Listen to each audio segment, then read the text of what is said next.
sampaikan adalah Ibnu Hajar Al-Asqalani, seorang ulama di bidang hadis, Al-Hafidh gelar beliau. Banyak kitab-kitab beliau dan ini termasuk di antara ulama yang membolehkan. Bagaimana Muhammadiyah? Nah, mari kita kaji dari sisi Muhammadiyah. Muhammadiyah memandang memperingati Maulid Nabi ini boleh, tak ada masalah. Tetapi ada beberapa catatan. Kalau kita bahasakan beberapa syarat. Ini sudah dikaji sejak dulu oleh ulama-ulama Muhammadiyah karena memang perdebatan masalah ini juga sudah sejak dulu. Ada tulisan Kiai Haji Mas Mansur, mantan ketua PP Muhammadiyah. Beliau menulis di majalah namanya Panji Mas. Nah, saya kutipkan apa yang disampaikan oleh beliau. Maaf, dalam Panji Islam. Nah, Panji Islam 25 Mei 1937. Di situ beliau mengambil pendapat yang membolehkan.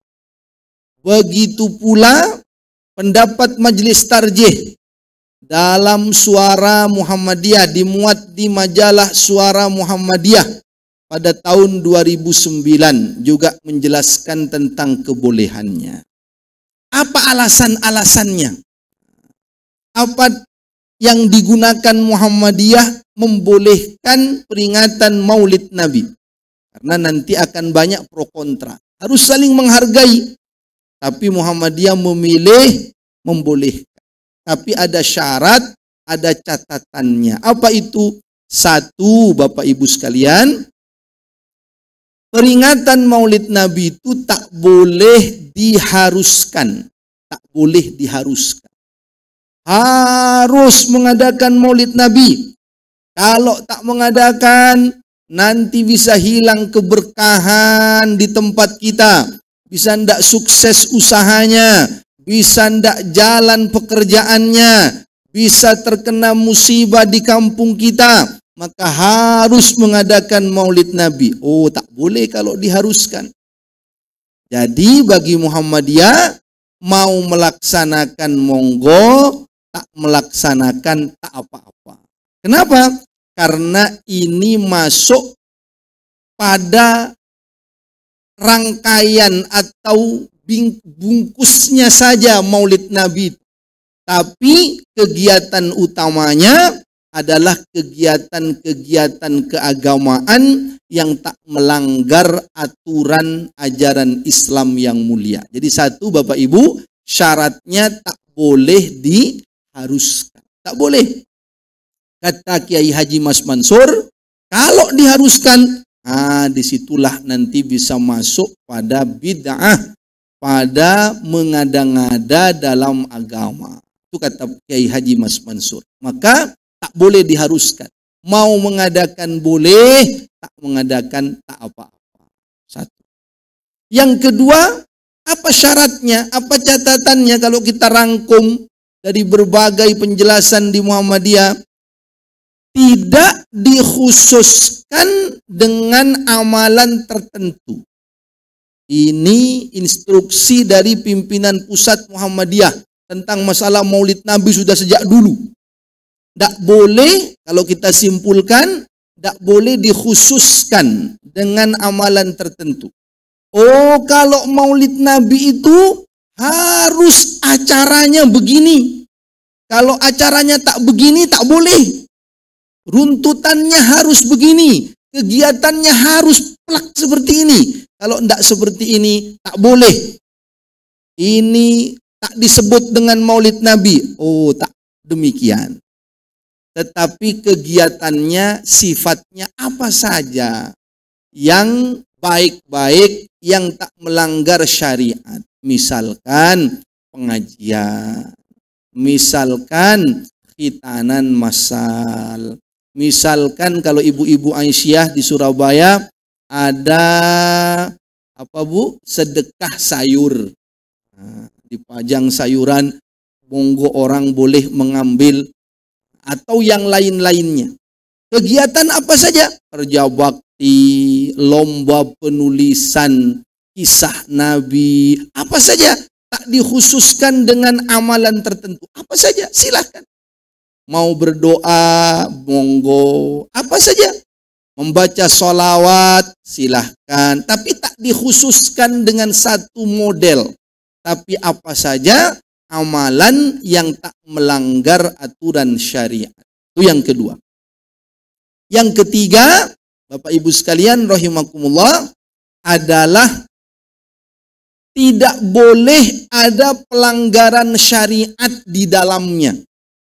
Maulid Nabi misalkan diadakan dengan dangdutan.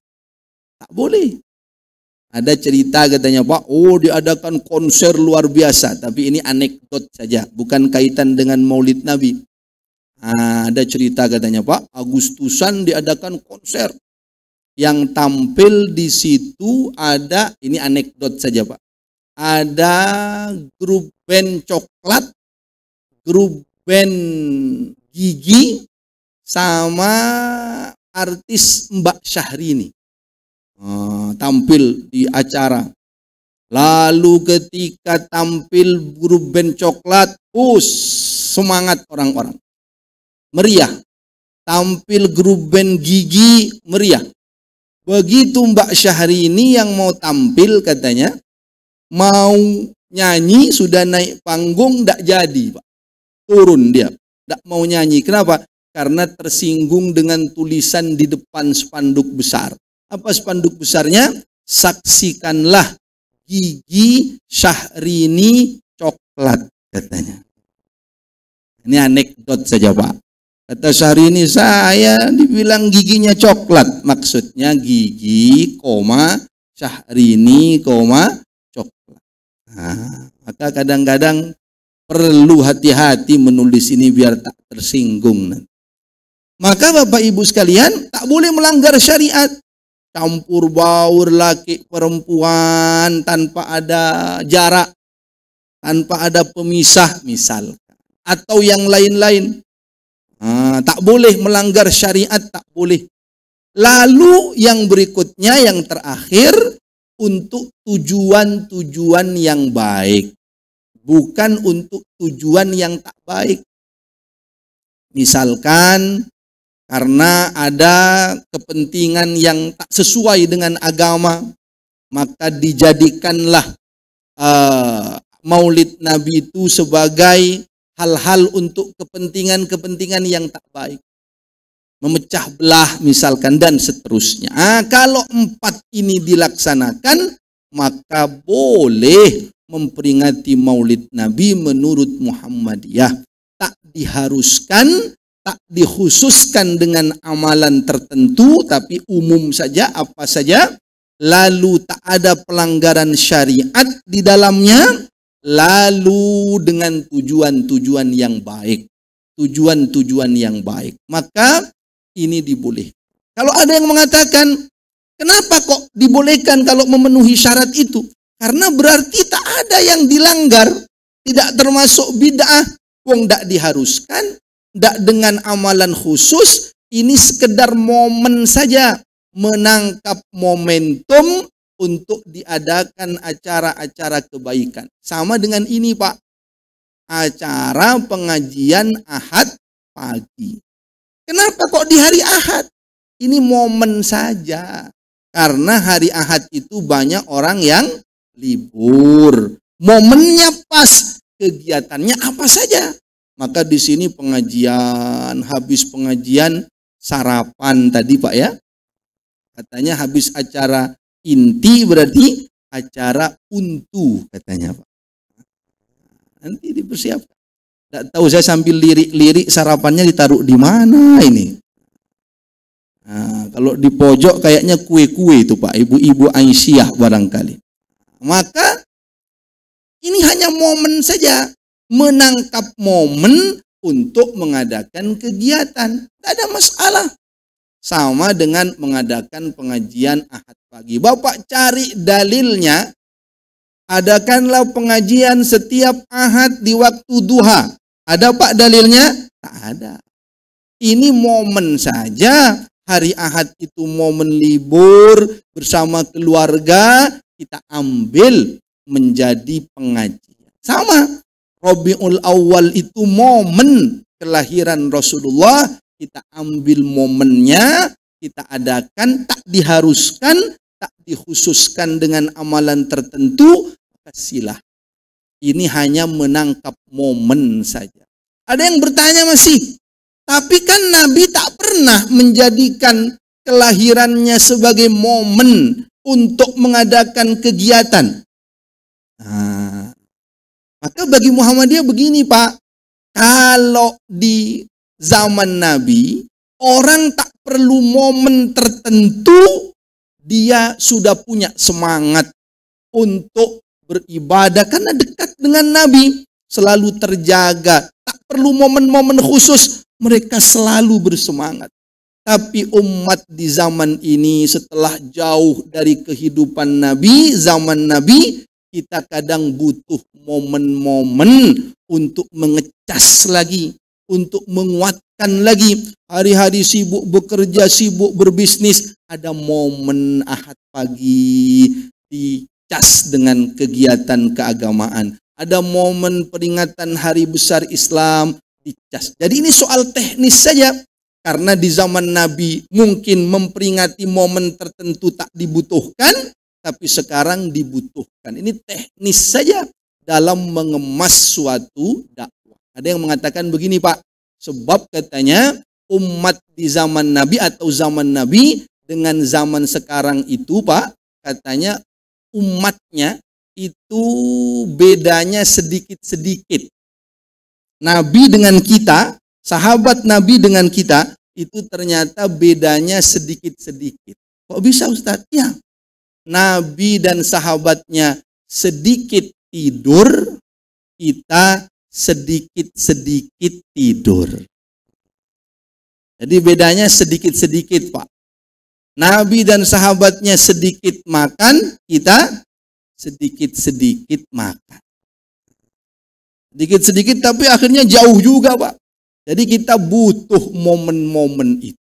Bayangkan Bapak, saya pernah mengisi Pak pengajian Maulid Nabi di salah satu mall di Surabaya, mall besar di Surabaya. Jadi kata mereka, di sini nih Ustadz tak pernah ada pengajian. Semuanya dengan sibuk dengan dagangan, maaf dengan pakaian yang menampakkan aurat, berdandan. Karena di mall Pak, tak pernah ada pengajian di sini Ustadz. Satu-satunya pengajian kalau ada peringatan hari besar Islam yang paling biasanya dilaksanakan adalah dalam rangka Maulid Nabi. Ini kan momen. Daripada sama sekali mereka tak dapat cas keimanan. Padahal setiap hari dandanan membuka aurat, musik terus menghentak-hentak di mall, pandangan tak baik. Mungkin di situ ada hal-hal yang tak baik dari pengunjungnya juga. Maka kadang penting momen itu dimanfaatkan. Nah, saya diundang Bu, datanglah saya. Acara sebelum bukanya mall. Nah, ditaruh di salah satu tenannya atau mall yang jualan baju-bajunya. Taruh di situ. Datanglah saya. Mall sekitar buka jam 10. Ini pengajian sekitar jam 8:30, 9. Datanglah. Saya duduk di atas, dikasih kursi seperti ini. Semuanya duduk di bawah seperti Bapak Ibu. Duduk.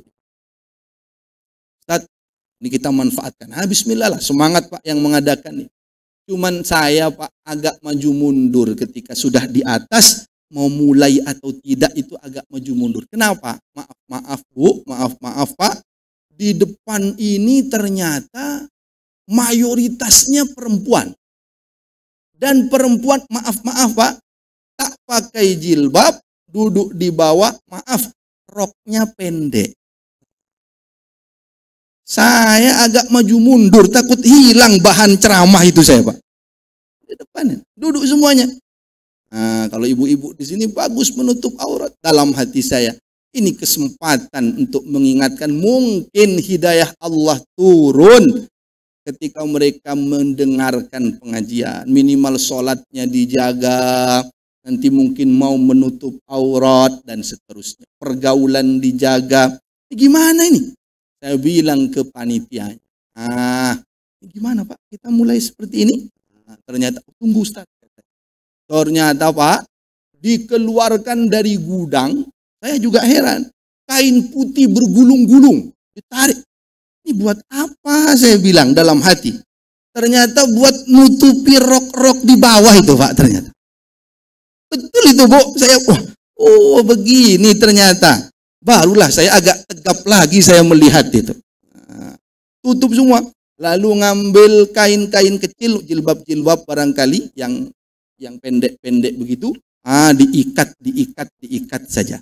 Nah, kalau ini pun saya tenanglah pengajian itu. Nah, saya khawatir keliru-keliru kemana-mana nanti pembahasan.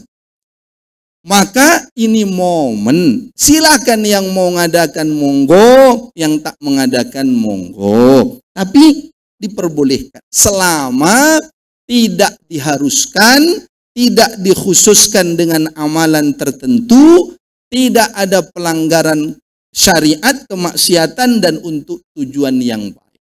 Kalau masih ada yang mempersoalkan, tak boleh, sama sekali tak boleh, walaupun hanya memanfaatkan momentum. Sebenarnya kalau mau jujur Pak, yang mengatakan tak boleh itu sebenarnya dalam beberapa kesempatan mereka juga melakukan yang mirip dengan ini, walaupun bukan maulid Nabi. Artinya kaidahnya juga mereka sebenarnya melakukan. Contoh, misalkan ada sering di antara yang melarang pun, ya silakan kita saling menghormati ya.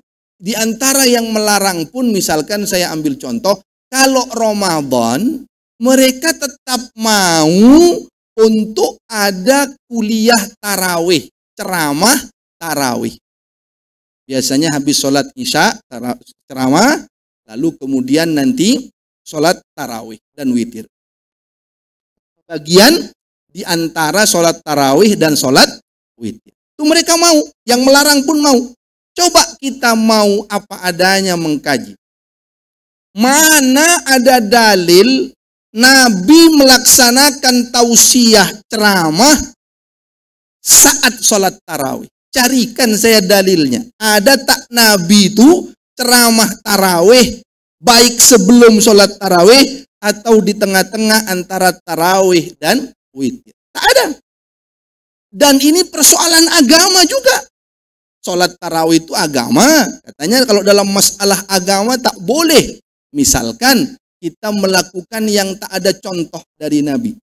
Ceramah agama. Sholat tarawih agama. Ada di situ ceramah tarawih. Tak pernah dilakukan Nabi ceramah tarawih. Dan ini dilakukan 1 bulan penuh. Ada jadwalnya bahkan. Hari pertama, hari kedua, hari ketiga. Kenapa kok boleh? Karena ini soal memanfaatkan momentum. Mumpung tarawih itu orang lagi banyak kumpul, biasanya jarang orang datang. Ini mumpung orang semuanya kumpul, maka manfaatkan untuk tausiah. Barang 7 menit, barang 15 menit. Jadi ini soal memanfaatkan momen saja. Memanfaatkan momen, tidak diharuskan juga. Kalau tidak mau ngadakan ya tak apa-apa. Tapi hanya memanfaatkan momen, kegiatannya pun baik, nasihatnya pun baik, tujuannya baik, tak melanggar syariat agama. Maka ini diperbolehkan. Maka sekali lagi Bapak Ibu sekalian rahimakumullah, Muhammadiyah itu ingin kita itu menjadi umat yang wasata. Wa kadzalika ja'alnakum ummatan wasata litakunu syuhada'a 'alan nas wa yakuna ar-rasulu 'alaikum syahida. Kita ingin jadi umat yang pertengahan, wasatiyah, pertengahan. Pertengahan itu tidak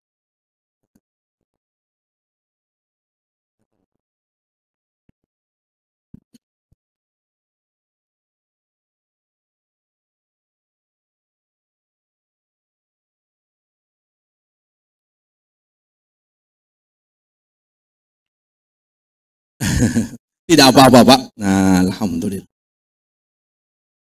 Kalau batuk, alhamdulillah datang air.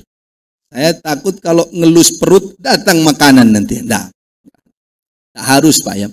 Jadi Bapak Ibu sekalian, maka kita ini tidak diharuskan, Muhammadiyah ingin kita itu pertengahan.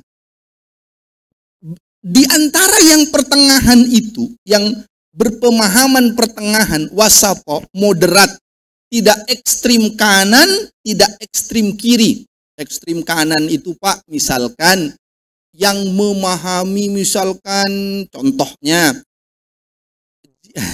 jihad secara berlebihan, itu termasuk yang ekstrim kanan. Termasuk juga yang kaku sekali. Ini juga Muhammadiyah tak ingin seperti ini, tapi juga tak ekstrim kiri. Jadi intinya pertengahan antara yang meremeh-remehkan agama dengan yang terlalu mempersulit-sulit dalam masalah agama. Kita pertengahan.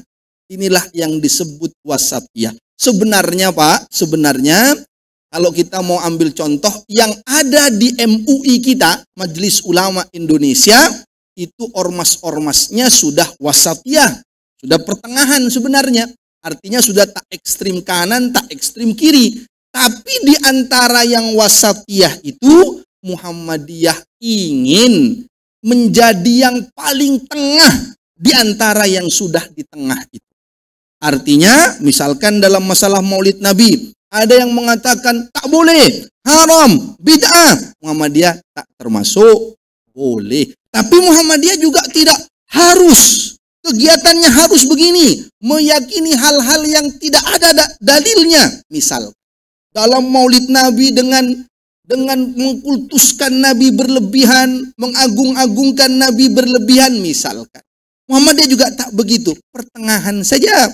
Kita boleh mengadakan, tetapi ingat aturannya agar tak melanggar aturan syariat dalam agama. Jadi Muhammadiyah ingin menjadi yang tengah atau yang paling tengah di antara yang tengah itu. Yang tengah siapa saja? Yang sudah ada perwakilannya di MUI contohnya. Nah, itulah sebenarnya ormas-ormas yang sudah wasatiyah, yang sudah tak ekstrim kanan, tak ekstrim kiri. MUI mengkoordinasinya, menaunginya, menjadi jembatan. Itulah wasatiyah. Tapi Muhammadiyah ingin paling tengah di antara yang sudah tengah ini. Karena yang di tengah ini ada yang tengahnya agak-agak mau ke kanan ekstrim. Yang tengah ini agak-agak mau ke kiri ekstrim. Tidak. Muhammadiyah ingin menjadi yang paling tengah di antara yang sudah tengah ini. Nah, inilah cita-cita, keinginan, pemikiran, jalan yang ditempuh oleh Muhammadiyah. Saya alhamdulillah, Pak, kemarin juga beberapa waktu lalu sudah mengikuti sertifikasi atau standarisasi dai MUI. Saya ke Jakarta diundang, kemudian kita ikut bersama dengan ormas-ormas yang lain. Itu sudah wasatiyah semuanya, ormas-ormas yang di MUI itu sudah pas. Tinggal Muhammadiyah ingin menjadi yang paling tengah di antara yang tengah-tengah itu. Inilah yang menjadi harapan dan cita-cita kita. Bapak Ibu sekalian rahimakumullah, bagaimana kita mencintai Rasulullah Muhammad sallallahu alaihi wasallam? Sebelum ke mencintai, tentu kita harus mengenal dulu sosok kepribadian Nabi sallallahu alaihi wasallam secara lebih dekat dengan kita. Banyak, Pak, kaum muslimin itu yang hanya mengenal nabinya, pokoknya Nabi Muhammad itu nabi, pokoknya Nabi Muhammad itu rasul, selesai. Tidak terlalu tertarik untuk mencari tahu, mengkaji lebih jauh tentang sosok dan perjalanan Nabi Muhammad sallallahu alaihi wasallam. Ini penting, Pak. Kita ini kadang terbalik-balik, Bapak Ibu. Jadi PR kita bersama. Nabi dan para sahabatnya itu, kisah mereka itu nyata. Tapi seolah-olah sekarang ini sudah seakan-akan fiksi. Seakan-akan tak nyata. Seakan-akan dongeng masa lalu. Kenapa? Karena tak pernah dikaji, jarang dikaji. Sudah samar-samar, sudah remang-remang. Seolah tak nyata, padahal kisah nyata. Sementara sebaliknya, kisah yang tak nyata, kisah yang fiksi, sekarang ini seolah-olah nyata. Apa contohnya ibu-ibu? Sinetron. Itu kayak nyata itu.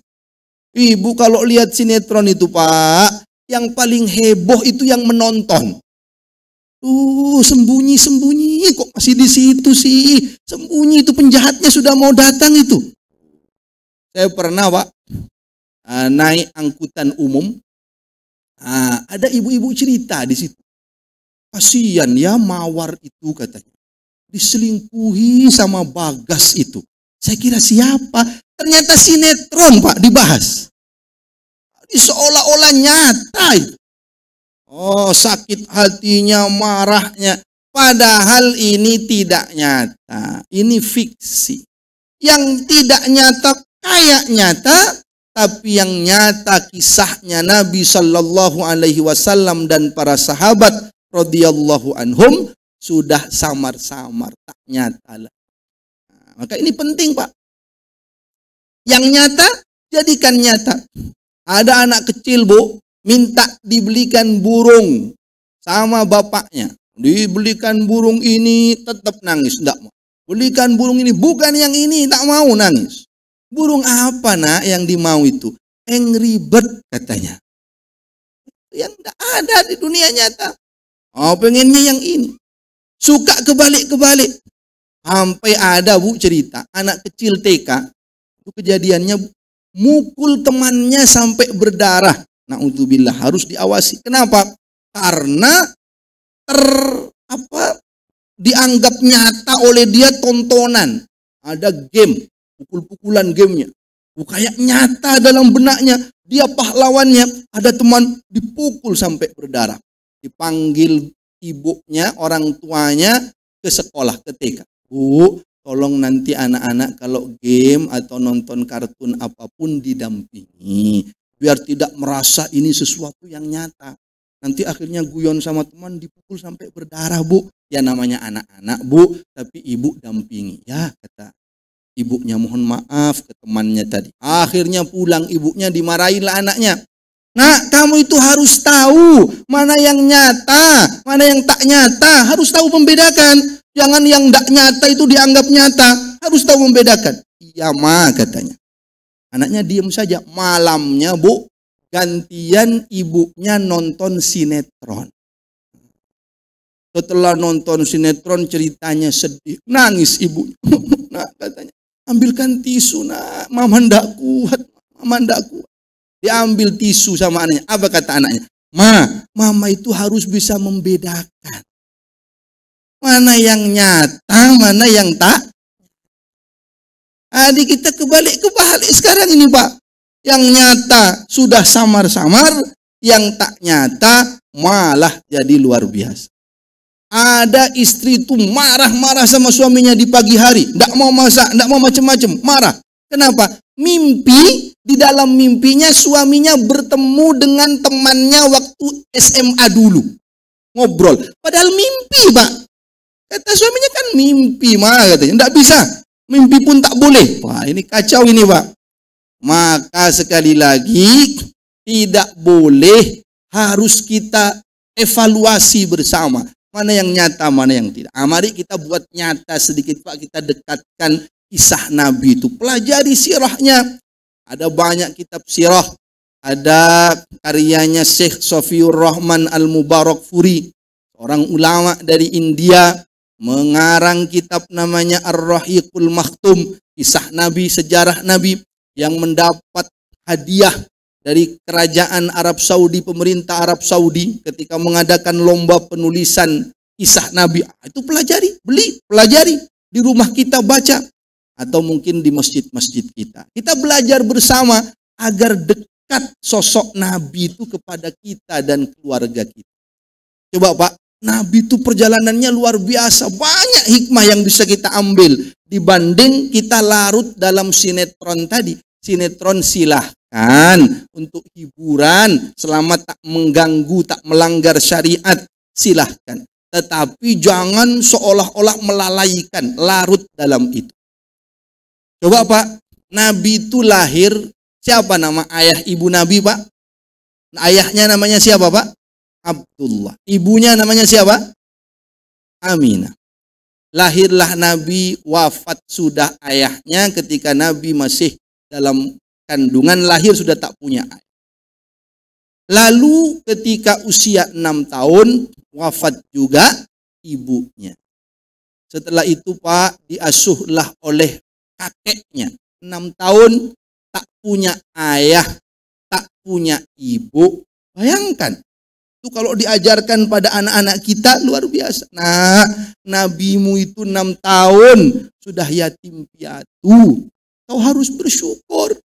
Masih ada papa, ada mama, ada bapak, ada ibu. Diasuh oleh kakeknya. Siapa nama kakeknya Pak?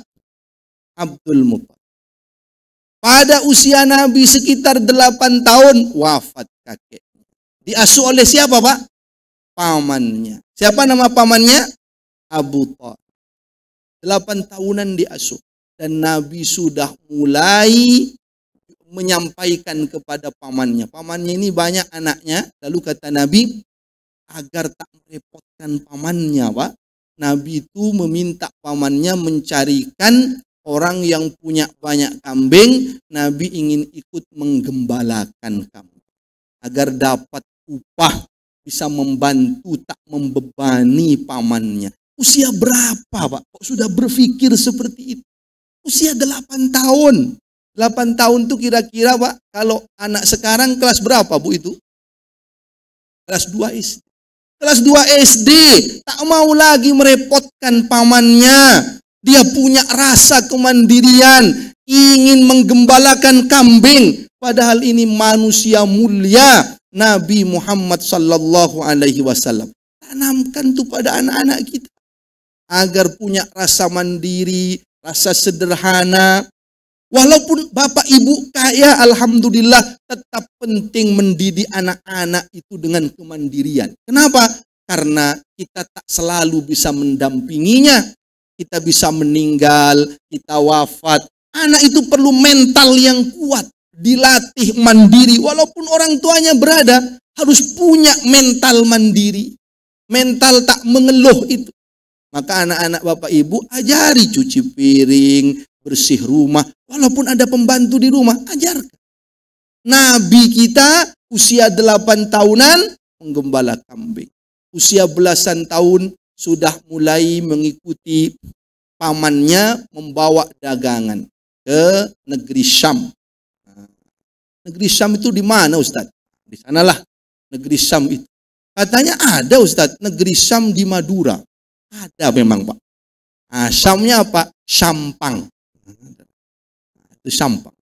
Madura itu ada Syam, ada Mekah. Mekahnya mana? Mekasen. Alias Pamekasan. Belasan tahun sudah mandiri berdagang. Lalu usia singkatnya 25 tahun Nabi menikah dengan ibunda Khadijah radhiyallahu anha. Lalu setelah itu 40 tahun diangkat menjadi Nabi dan Rasul Allah.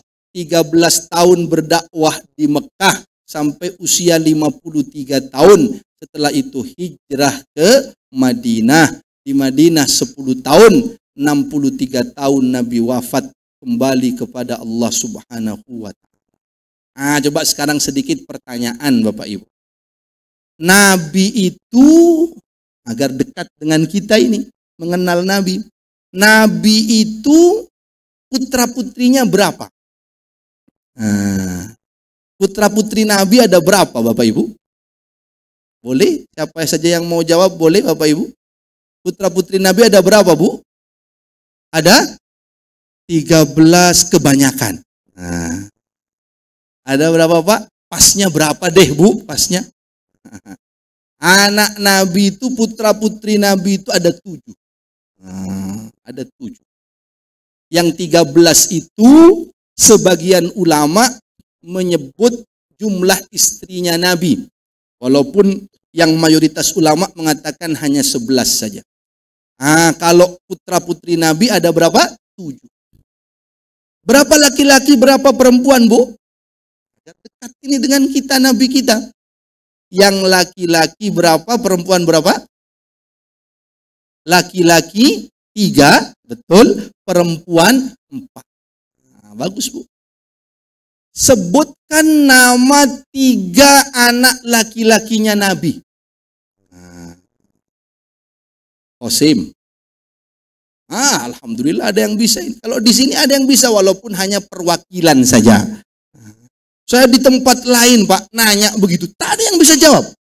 3 putra Nabi, Bapak Ibu, coba. Satu pun tak ada yang bisa. Tak tahu dah. Kalau begitu saya ganti aja pertanyaannya, Bu. Saya bilang, apa Ustaz pertanyaannya? Sebutkan 3 anak laki-lakinya Ahmad Dhani. Langsung tahu semua, Bu, itu.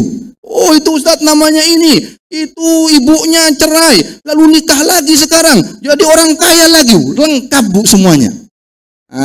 Kita kadang perlu mengkaji lagi. Ada Qasim, ada Abdullah, ada Ibrahim. Kalau putrinya Nabi yang 4 siapa saja, Bu? Fatimah. Oh, paling terkenal memang Fatimah ini.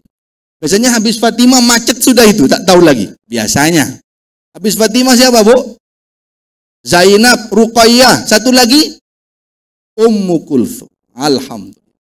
Maka kalau di sini insya Allah kita belajar sama-sama bagaimana kisah Nabi itu setahap demi setahapnya agar kita ini dekat. Itu contoh kita, itu teladan kita. Banyak orang belajar tentang success story dari pengusaha. Oh, pengusaha ini dulu dari bawah berjuang, kita ingin menirunya. Boleh, tak apa-apa, itu inspirasi. Success story dari tokoh tertentu, tokoh pendidikan tertentu sampai dia bergelar profesor. Gimana dia dari bawahnya kita baca, semangat kita mengikutinya. Boleh. Tapi ada sosok yang jauh lebih utama untuk kita baca, untuk kita selami kehidupannya. Karena sukses story-nya tak hanya dunia, tapi juga sukses surga Allah untuk beliau di surga Firdaus Al-A'la. Kita ingin ikut beliau. Maka pelajarilah kisah sosok Rasulullah Muhammad sallallahu alaihi wasallam. Banyak-banyak nanti, Pak, kita mengkaji sirah Nabi sallallahu alaihi wasallam. Setelah, dan ini menarik, Pak. Ini sedikit mumpung ada ibu-ibu di sini. Banyak kadang-kadang, ini tak menyinggung siapa-siapa, Pak, tapi ini salah satu hikmah dari belajar sirah Nabi. Banyak kadang-kadang bapak-bapak itu, Bu, yang menganggap poligami itulah sunnah Rasulullah sallallahu alaihi wasallam. Betul, Pak, begitu? Poligami sunnah Nabi? Betul, tak salah. Tapi kalau kita lihat sejarah, mari kita lihat. Tak salah poligami sunnah Nabi. Memang itu jalan hidup Nabi memang. Nabi juga berpoligami dan itu syariat. Tapi, Bu, kalau kita cermati, Nabi itu ternyata selama dengan Ibunda Khadijah radhiyallahu anha, istri Nabi itu hanya 1 seumur hidupnya. Ibunda Khadijah hanya 1 saja, hidup dengan keluarga monogami, 1 istri selama kehidupan bersama Ibunda Khadijah. Dinikahi oleh Nabi saat Nabi berusia 25 tahun. Ibunda Khadijah berusia 40 tahun menurut mayoritas ahli sejarah. Lalu wafat Ibunda Khadijah itu saat Nabi berusia 50 tahun. sekitar 3 tahun sebelum hijrahnya Nabi ke Madinah. Berarti bersama Ibunda Khadijah berapa tahun, Pak? Dari 25 sampai 50 tahun. Berapa tahun, Pak? 25 tahun. 25 tahun Nabi istrinya satu saja, Ibunda Khadijah radhiyallahu anha. Saat Nabi usia 50. Nabi wafat usia 63. Berarti Nabi baru hidup dengan berpoligami itu setelah sepeninggalan Ibunda Khadijah. Berarti berapa tahun sisanya, Pak? 13 tahun. Saya ulang, Pak. Berapa tahun Nabi hidup dengan satu istri? 25 tahun. Berapa tahun Nabi hidup dengan beberapa istri? Mana yang lebih banyak, yang lebih lama, Pak? Poligami atau monogami? Monogami. Ibu-ibu punya dalil nanti bapak-bapak, Bu. Itu sampaikan aja itu. Nah, kalau ada yang mau cepat-cepat, lihat tuh Ibunda Khadijah. Selama dengan Nabi, selama dengan Ibunda Khadijah, satu istri. Walau tak saklek begitu, Bu, karena syariat membolehkan. Tetapi maksud saya ada hikmah di situ. Apa hikmahnya? Saya tanya ke psikolog sahabat saya, sama-sama dosen psikolog. Apa hikmahnya kalau kita ambil? Itu Ustadz ada hikmahnya. Walaupun itu syariat, walaupun masih istri dengan istri pertama sudah mau poligami, boleh, tak ada larangan dalam agama selama adil dan mampu. Tapi ada hikmahnya. Apa? Kata psikolog ini, Pak, bukan kata saya.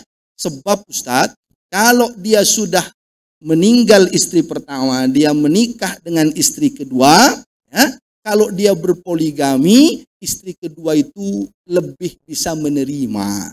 Karena tak menemani dari awal perjuangannya. Tapi kalau istri pertama, dialah yang menemani dari awal, maka kadang-kadang hatinya berat, hatinya terluka. Maka Nabi berpoligaminya ketika sudah wafat Ibunda Khadijah.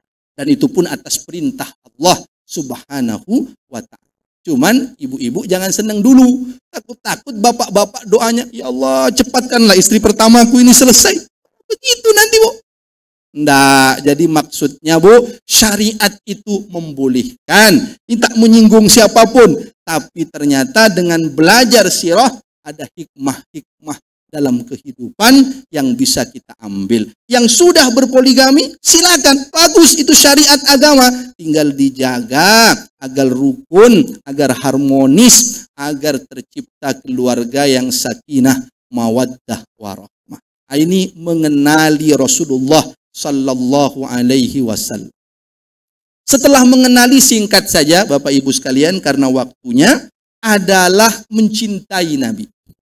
Dalam hadis Bukhari Muslim disebutkan, la yu'minu ahadukum hatta akuna ahabba ilaihi min walidihi wa waladihi wan nasi ajmain.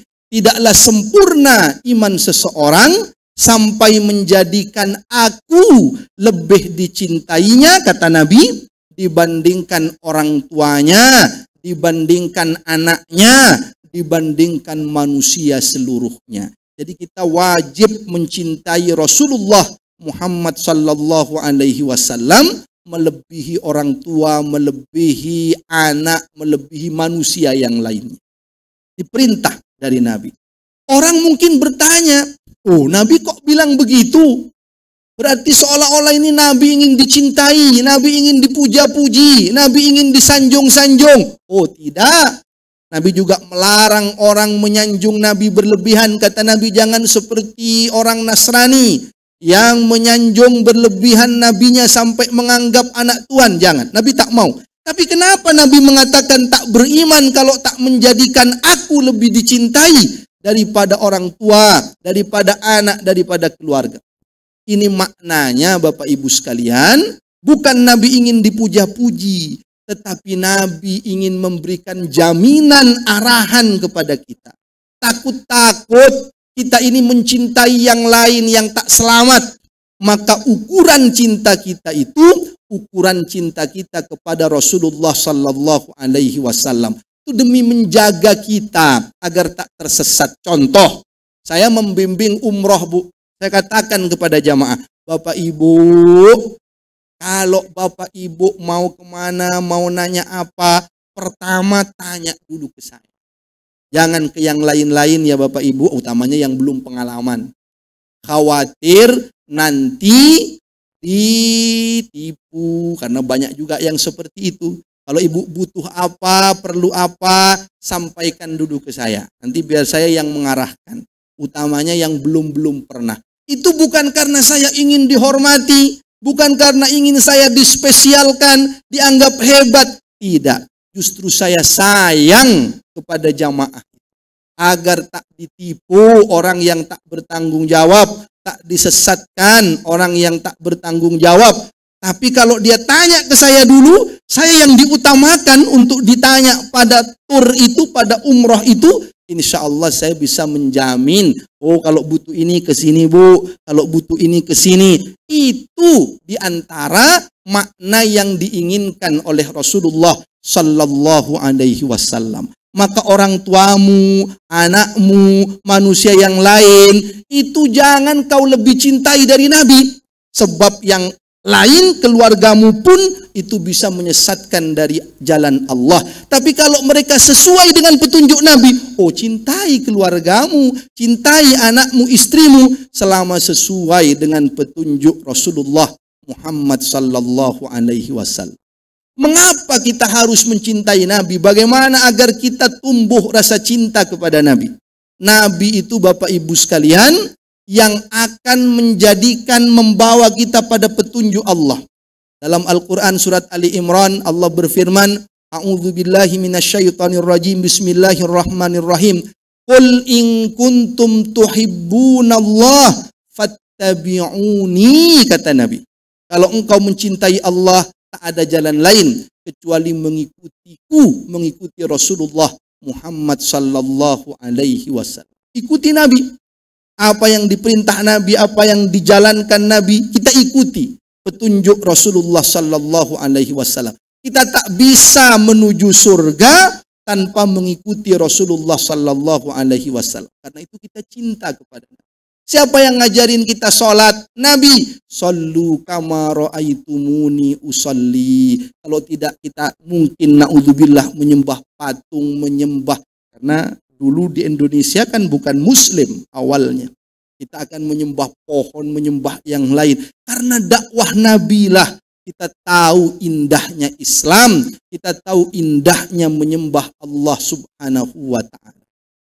Haji, kata Nabi, khudhu anni manasikakum. Ambillah dariku tata cara haji kalian. Dulu orang-orang jahiliyah berhajinya dengan telanjang, tawafnya dengan telanjang. Ada patung-patung di Ka'bah. Karena dakwah Nabilah atas perintah Allah, maka kita bisa indah merasakan ibadah haji dan umrah itu. Ada orang berkata, tapi kan itu tugas Nabi, Ustadz. Itu kan tugas Nabi. Ya Nabi memang begitu kan tugasnya. Jadi dia kurang mencintai Nabi. Kenapa? Nabi kan sudah berjuang, Nabi sudah berdakwah. Itu kan memang tugasnya. Jadi seolah-olah itu tugas Nabi, Nabi di sana, dia di sini, tak terlalu cinta kepada Nabi. Maka bagi yang seperti ini, Bapak Ibu sekalian, tanamkan pada diri kita. Nabi itu ternyata bukan hanya menjalankan tugas semata-mata, singkat saja. Tapi Nabi menunjukkan rasa sayangnya kepada kita. Tak sekedar menjalankan tugas. Contoh, ketika Nabi hijrah awalnya ke Taif, Nabi itu Pak dilempari batu, disakiti oleh penduduk Taif. Datang malaikat kepada Nabi.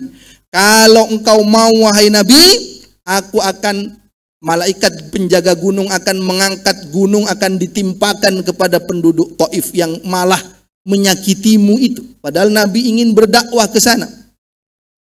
Apa kata Nabi? Coba Pak, andai Nabi hanya menjalankan tugas, Nabi akan mengatakan bisa saja. Nabi mengatakan, ya sudah, habisi saja penduduk Taif. Saya sudah berdakwah, saya sudah menjalankan tugas, dia yang tidak mau, ya salahnya malah saya disakiti, saya dilempari batu, habisi saja. Itu kalau sekedar menjalankan tugas. Tapi Nabi akhlaknya luar biasa, sayangnya kepada kita luar biasa. Maka Nabi mengatakan, bal arju, jangan, justru aku berharap ayyab'atsallah ayyukhrijallah min aslabihim man ya'budullaha wahdahu wa la yusyriku bihi syai'a atau kama qala Nabi sallallahu alaihi wasallam. Aku justru berharap akan lahir anak keturunan dari penduduk tadi itu yang menyakitiku itu, nanti mungkin anak cucunya mudah-mudahan menyembah Allah, tidak menyekutukan Allah dengan sesuatu apapun. Lihat Pak, tidak sekedar menjalankan tugas, tapi sayangnya Nabi luar biasa. Ingat pada waktu Isra Mi'raj, singkat saja, sedikit saja saya tambahkan. Isra Mi'raj itu Pak, pertama berapa sholat yang diwajibkan, yang diperintahkan Allah kepada Nabi? 50 waktu. Kalau Nabi hanya menjalankan tugas, pulang 50 laksanakan. Tahu mau laksanakan masuk surga, tak laksanakan masuk neraka, urusanmu, capek, terserah kamu. Itu kalau hanya melaksanakan tugas. Tapi apa yang dilakukan Nabi Pak? Nabi berulang kali kembali menghadap Allah meminta keringanan atas saran Nabi Musa alaihi salam karena cinta sayang kepada umatnya itu. Nabi perjuangkan Pak. Nawar Nabi minta keringanan jadi 40, minta lagi keringanan jadi 30, terus sampai jadi 5. Nabi itu tak pernah minta keringanan kalau untuk dirinya. Sholat malam diperintah Allah, bengkak kakinya Nabi, tak pernah minta keringanan. Tapi malam Isra Mi'raj Nabi bolak-balik menghadap Allah. Sudah sampai 5 Pak, masih disarankan Nabi Musa kembali lagi. Apa kata Nabi? Nabi mengatakan, qad raja'tu ila rabbi hatta stahyaitu. Aku sudah bolak-balik menghadap Allah sampai aku malu rasanya.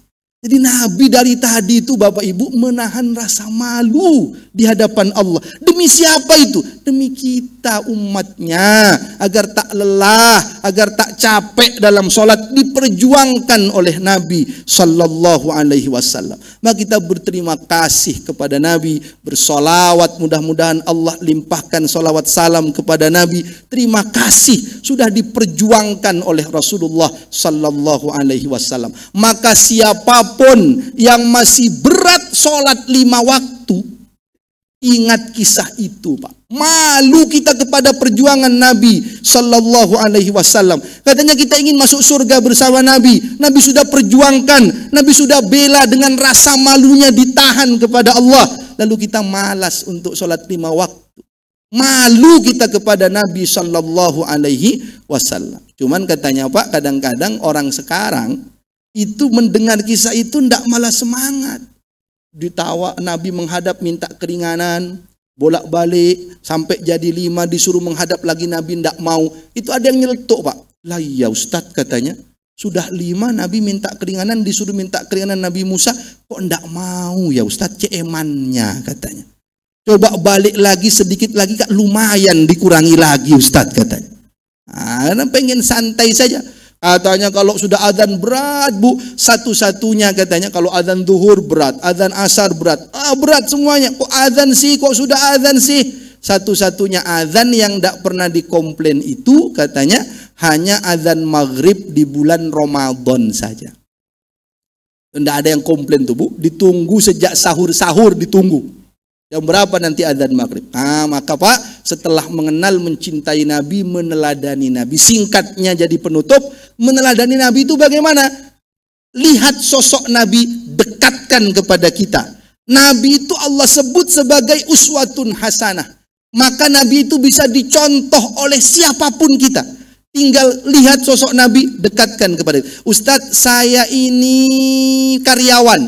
Nabi pernah jadi karyawan, membawa barang dagangan Khadijah, tapi Nabi jujur, akhlaknya mulia, profesional, sampai dapat penghargaan sebagai karyawan. Bukan penghargaan biasa, dilamar oleh bosnya sendiri, oleh pemilik perusahaannya. Itu kalau tidak karyawan top tidak bisa. Saya pengusaha Ustadz, tiru Nabi. Nabi pernah jadi orang kaya, jadi pengusahanya bersama Ibunda Khadijah. Bagaimana kejujuran Nabi, akhlak Nabi, tidak sombongnya Nabi. Saya orang tak mampu Ustadz, tiru Nabi. Nabi pernah menggembala kambing usia 8 tahun. Nabi tak meminta-minta. Nabi malu untuk meminta-minta seperti itu. Mandiri Nabi. Saya orang kaya Ustadz, lihat Nabi. Nabi itu Pak, kurbannya salah satu hadis menyebutkan Nabi itu pernah berkurban 100 ekor onta. Itu Nabi. Ada di sini yang kurban 100 ekor onta, Pak? Insya Allah, mudah-mudahan. Nanti biasanya pakai hadisnya begini. Ustadz katanya satu kambing boleh satu keluarga. Memang boleh. Tapi itu satu hadis saja. Hadis yang lain malah Nabi kalau punya banyak rezeki, satu orang 100 ekor. Jadi hadis itu banyak, Pak. Jangan hanya satu bagian saja yang kita kemudian yakini lalu membuang yang lainnya. Nabi pernah jadi orang kaya. Saya suami, lihat bagaimana Nabi memperlakukan istrinya. Saya istri, Nabi memperlakukan pasangannya. Saya anak, bagaimana Nabi hormat kepada pamannya yang beda agama. Apalagi orang tua kita satu agama, menyuruhnya bukan menyuruh yang tak baik. Beda agama saja Nabi hormat, berbakti kepada pamannya dalam urusan-urusan yang tak melanggar syariat. Intinya, saya sahabat, Nabi punya sahabat yang banyak. Intinya, dekatkan Nabi kepada kita, lalu apa posisi kita? Contoh yang ada pada diri Rasulullah Muhammad sallallahu alaihi wasallam. Saya kira itu Bapak Ibu sekalian, karena kalau terus panjang nanti panas akan semakin ke sini semuanya, Pak. Mudah-mudahan bermanfaat untuk kita semua. Insya Allah duduknya kita di sini berpahala di sisi Allah. Panasnya Bapak semua, insya Allah mengurangi ketidakbaikan yang ada pada diri kita, menggugurkan dosa dan kesalahan kita. Kenapa? Sebab kata Nabi, tidaklah sesuatu yang sulit dirasakan oleh seorang muslim, bahkan duri yang menusuk dirinya, kecuali dengan itu Allah ampuni dosa-dosanya, Allah bersihkan khilaf salahnya di sisi Allah Subhanahu wa taala. Kita langsung akhiri dengan doa, Bapak Ibu. Kita akhiri dengan doa, tapi doanya tidak langsung doa makan. Mudah-mudahan Allah merahmati kita semua. A'udzubillahi minasyaitonirrajim. Bismillahirrahmanirrahim. Alhamdulillahi rabbil alamin. Hamdan yuwafi ni'amahu wa yukafi'u mazidah. Ya Rabbana lakal hamdu kama yanbaghi li jalali wajhikal karimi wa 'azimi sultanik. Allahumma salli wa sallim wa barik ala nabiyyina Muhammadin wa ala alihi wa ashabihi ajmain walhamdulillahi rabbil alamin. Allahumma arinal haqqa haqqa warzuqna ittiba'ah wa arinal batila batila warzuqna ijtinabah. Rabbana la tuzigh qulubana ba'da idh hadaitana wa hab lana min ladunka rahmah innaka antal wahhab. Allahumma inna ala dzikrika wa syukrika wa husni ibadatik. Allahumma inna nas'alukal huda wat tuqa wal afafa wal ghina. Rabbana hab lana min azwajina wa dhurriyyatina qurrata a'yun waj'alna lil muttaqina imama. Rabbana atina fid dunya hasanah wa fil akhirati hasanah wa qina adzaban nar. Subhana rabbika rabbil izzati amma yasifun wa salamun alal mursalin walhamdulillahi rabbil alamin. Amin amin ya rabbal alamin. Kurang lebihnya mohon maaf. Akhirul kalam. Wassalamualaikum warahmatullahi wabarakatuh.